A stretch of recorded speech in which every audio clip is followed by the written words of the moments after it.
এই জগৎ সংসারে কেউ যদি ভগবানের পথে চলে তাকে কিন্তু অনেক কষ্ট সইতে হয়, অনেক দুঃখ, অনেক বদনাম, অনেক লাঞ্ছনা, অনেক কলঙ্কের বোঝা তাকে কিন্তু মাথায় বহন করতে হয়।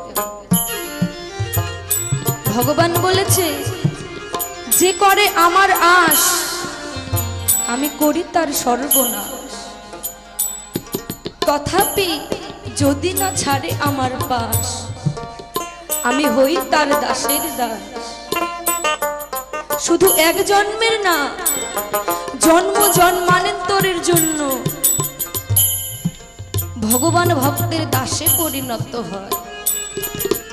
ভক্ত যেভাবে ভগবানকে নাচাবে ভগবান সেইভাবেই নাচবে। একদিন শ্রীমতী রাধারানীর সখীরা রাধারানীকে জিজ্ঞেস করছে, হে সখী, এই যে তুই এত কৃষ্ণ কৃষ্ণ করিস,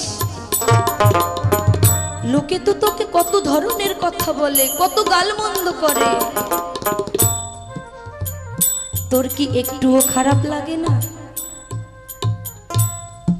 শ্রীমতী রাধারানী বলছে যে সখীরে, এই যে কলঙ্কগুলো আমি একটি মালার মধ্যে গেঁথে চলেছি, যেদিন এই কলঙ্কের মালা পূর্ণ হয়ে যাবে আমি তা গলায় পরে নিলে এই মানব জীবন ধন্য হয়ে যাবে।